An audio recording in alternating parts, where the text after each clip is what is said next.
World wide జనవరి 1st new year చేసుకుంటాం. కానీ తెలుగు వాళ్ళకి ఉగాది లాగా చైనీస్ కొరియన్ వాళ్ళకి లూనార్ ఇయర్ జనవరి 30th స్టార్ట్ అవుతుంది. So Japanese, Korean and Chinese new year సందర్భంగా స్ట్రాట్ఫిల్ లైబ్రరీలో సెలబ్రేషన్స్ జరుగుతున్నాయి.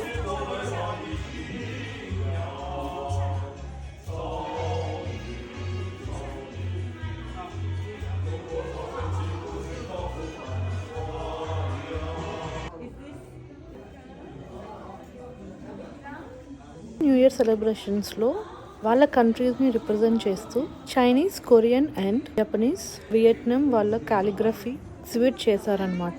ఈ డిఫరెంట్ కాలిగ్రఫీ స్టైల్లో మన నేమ్ని డిజైన్ చేసి ఇస్తారు కూడా.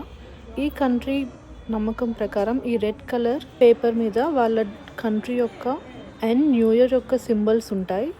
అండ్ కొరియన్ ఇయర్ ప్రకారం ఈ ఇయర్ వాళ్ళకి బ్లూ స్నేక్ ఒక యానిమల్ ఉందంట. అంటే ఎవ్రీ ఇయర్ ఒక్కొక్క యానిమల్ ఉంటుంది. ఈ ఇయర్ బ్లూ స్నేక్ అంట. అండ్ ఈ రెడ్ కలర్ పేపర్స్ మీద డిఫరెంట్ సింబల్స్ కూడా డిజైన్ చేసి ఇస్తారు. ఒక్క సింబల్కి ఒక్కొక్క ప్రత్యేకత ఉంటుంది. విజ్డమ్, వెల్త్, నాలెడ్జ్, ఫార్ట్యూన్, హ్యాపీనెస్, ఇలా సింబల్స్తో పాటు నేను తక్షి ఫుల్ నేమ్ కూడా నేను కాలిగ్రఫీలో రాయించాను. కొరియన్ లాంగ్వేజ్లో అయితే భలే అనిపించింది ఆ సింబల్స్ అన్నీ. నెక్స్ట్ కిడ్స్ అందరితో ఆ గెస్ట్లందరికీ బొకేస్ అండ్ రిగార్డ్స్ ఇప్పించారు.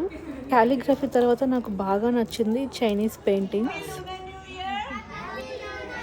ఈ లూనార్ ఇయర్ సందర్భంగా వాళ్ళ కంట్రీలో లక్కీగా అనిపించే ఈ పియోనీ ఫ్లవర్ని డ్రా చేసి ఇస్తున్నారనమాట. ఈయన ప్రముఖ కాలిగ్రాఫర్ అండ్ ఆర్టిస్ట్ కూడా. ఈ పియోనీ ఫ్లవర్ వెల్త్ అండ్ ఫార్ట్యూన్కి సింబల్ అంట. సో తక్షు అయితే బటర్ఫ్లై కావాలని అడిగింది. సో అడిగిన వెంటనే వాళ్ళు 2 బటర్ఫ్లైస్ డ్రా చేసి ఇచ్చారు. చాలా స్వీట్గా అనిపించింది.